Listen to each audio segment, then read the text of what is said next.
Assalamualaikum warahmatullahi wabarakatuh, Bapak Ibu. Saya Sigit Setiawadi ya. Saya masih cukup muda ya, lahir November 1954 ya, termasuk kelompok baby boomers ya. Sejak SD saya kelas 3 sampai SMA saya di Probolinggo ya. Sebelumnya ikut nenek di Yosewilangun, Lumajang.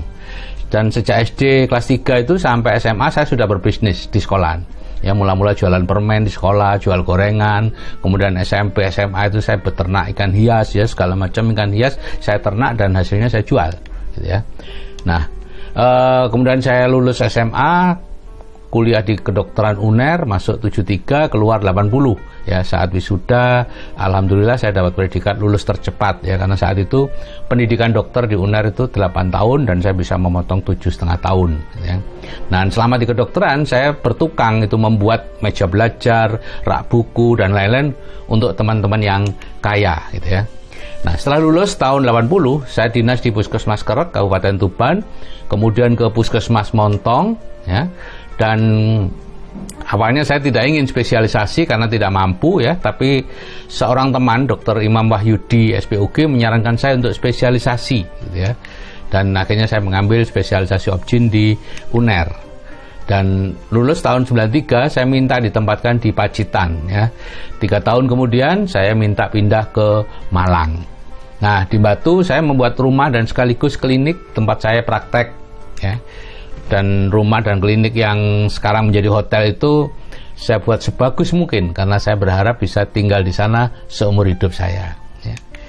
Nah, tahun 97 Bapak Ibu, setelah klinik dan rumah itu jadi, ada seorang ibu menawarkan buku anak-anak. Dia datang ke rumah ya, dia mengaku istri dokter, setelah suaminya meninggal dia harus bekerja karena anaknya masih butuh dana ya. Dan saya pikir ya biasa sajalah, itu roda nasib ya, kadang di atas kadang di bawah gitu ya. Nah, tapi 1 minggu kemudian datang lagi seorang ibu usia sama 50 tahunan juga di atas saya gitu ya, menawarkan asuransi ya. Beliau cerita dulu agen asuransi, kemudian menikah dengan seorang dokter, sekarang suaminya meninggal dan dia terpaksa bekerja lagi. Nah, saya mulai berpikir Bapak Ibu, ini mengapa ya seorang dokter senior meninggal, istrinya harus bekerja lagi gitu ya? Padahal harusnya kan sudah banyak yang didapat. Besoknya di ruangan bidan Bapak Ibu di Rumah Sakit Saiful Anwar Malang, ruang kandungan, ruang obstetri ya, ada ibu-ibu tua usia 50-an ya, sedang membagi-bagikan baju ke bidan ya. Dia janda dokter juga ya, sedang mengkreditkan baju. Wah, saya shock Bapak Ibu. Jika ada 1 orang janda dokter itu kebetulan, tapi kalau ada 3 janda dokter dipertemukan saya, pasti ada pesan dari atas yang harus saya cermati ya. Dan sorenya saya sudah tahu apa pesannya ya. Saat itu saya berdiri termangu di gazebo yang letaknya di Bukit Buatan gitu ya, di pojok belakang halaman rumah saya.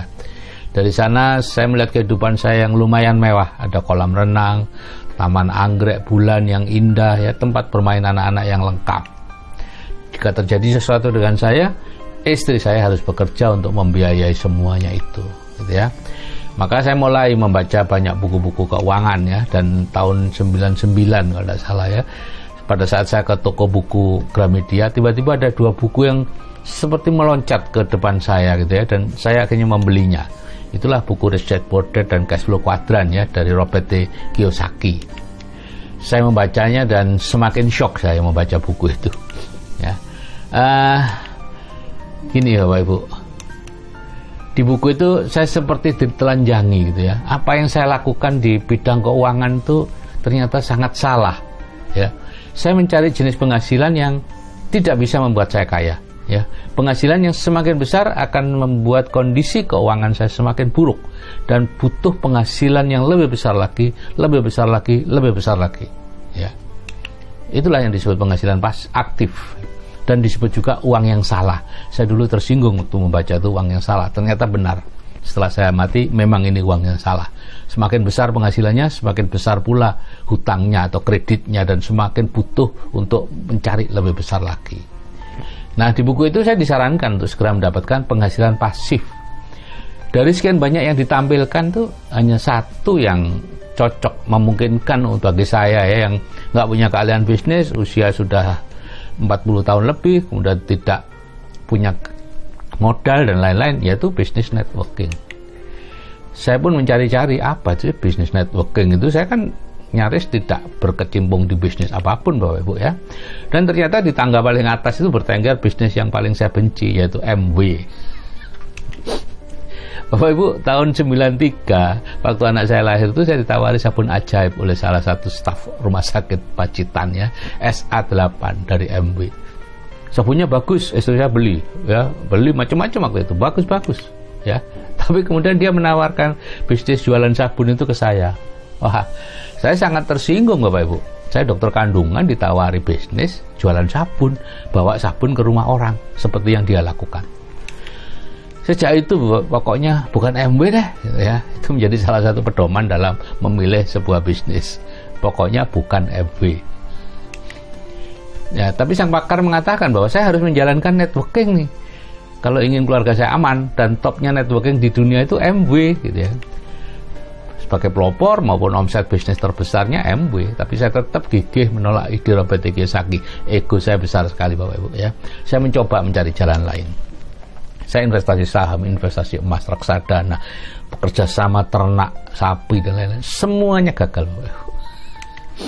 Ya, apapun saya jalani kecuali menjalankan MW dan bisnis networking yang lain gitu ya. Saya pikir saya sejak SD sampai FK itu saya menjual dan menawarkan sesuatu ke orang. Masa iya sih setelah jadi spesialis harus jualan lagi? Itu yang saya pikirkan Bapak Ibu. Ya. Dan pertengahan tahun 2003, Adi anak saya yang saat itu kuliah di Jakarta nelpon saya. Dia ditawari bisnis MW oleh temannya entah siapa yang ketemu di toilet saat acara di kampusnya gitu ya. Jadi teman dari kampus lain datang ke situ. Saya langsung mengatakan bahwa itu baik Bu. Ya, saya pikir Adi ya sangat perlu MW untuk belajar bermasyarakat dengan cara menjual. Tapi di sisi lain saya kok mau ya Adi ya gitu ya, karena saya tahu anak saya enggak seperti itu gitu ya. Nah, saat liburan bulan Juli dia pulang dan menunjukkan bisnis MW-nya itu dalam flip chart itu, lagi-lagi saya menolak, enggak masuk akal gitu ya. Ada penghasilan 40 juta dalam 2-5 tahun waktu itu, tahun 2003 ya. Kemudian dia cerita tentang PV, poin dan lain-lain. Kalau saya beli produk dia dapat poin dan sebagainya dan sebagainya. Akhirnya saya bergabung dan langsung membeli banyak produk karena saya tahu produknya bagus, gitu ya. Nah, saya pikir urusan MW selesai deh. Ternyata justru itu baru awalnya Bapak Ibu. Ya, Adi ngajak saya ikut seminar di Jakarta. Ya, setelah dia kembali ke Jakarta, dia telepon ada seminar. Lagi-lagi saya menolak, ya, tapi Adi konsisten mengajak kami lewat telepon, SMS, dan sebagainya. Ya, SMS ke ibunya, Bu, Bapak perlu bisnis ini Bu. Perlu lihat seminar ini Bu, biar nggak kerja terus. Saya makin marah, ya, saya makin tersinggung. Tapi akhirnya ya udah deh, kami heran sendiri ya. Akhirnya saya dan Bu Wati memutuskan untuk hadir di seminar inspirasi dan visi karena desakan anak saya itu, Bapak Ibu. Ya, 3 bulan dia mendesak saya. Ya, kalau dia tidak mendesak saya tidak akan hadir di seminar dan tidak tahu sekarang saya masih ada di mana. Gitu ya. Nah, di seminar itu mata saya terbuka Bapak Ibu, apalagi saat itu Pak Aldi, yaitu sekarang Diamond gitu ya, waktu itu sudah Diamond, mengatakan berapapun penghasilan Bapak sekarang masih lebih besar penghasilan dari bisnis ini. Wow, iya tah gitu ya, saya pikir.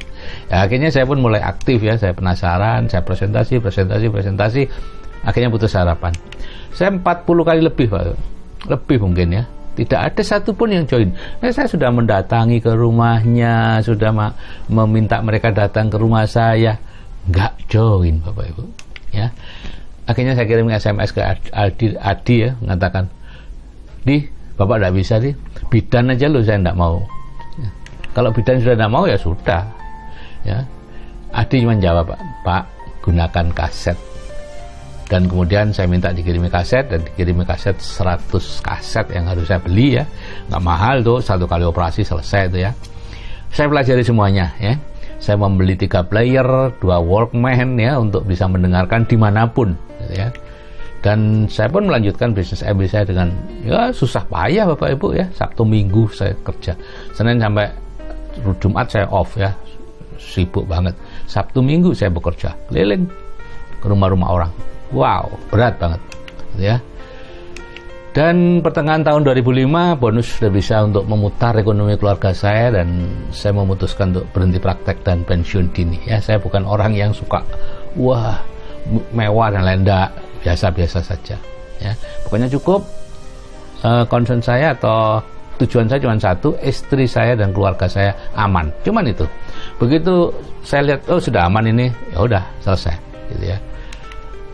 Bisnis MW saya stabilkan, dan mulai tahun 2006 saya sudah tidak membesarkan bisnis lagi dalam arti melebar, ya, hanya bantu-bantu di sana sini, di bawah kalau ada yang konsultasi minta bantuan ini itu saya bantu, tapi melebar saya sudah tidak, gitu ya. Baru mulai lagi tahun 2017 Bapak Ibu, ketika menemukan sistem baru itu, yaitu MW dengan sistem MSO itu, gitu ya. Menjalankan bisnis MW tanpa presentasi, tanpa bertemu prospek, tanpa keluar rumah, tanpa nelpon-nelpon, tanpa jual-jual. Dan hasilnya luar biasa, top markotop Bapak Ibu, betul-betul luar biasa, di luar dugaan saya. Oke Bapak Ibu, itu yang bisa saya sampaikan. Terima kasih atas perhatiannya. Salam sukses dari saya Sigit Setiawadi, dan salam hebat dari MSO Indonesia.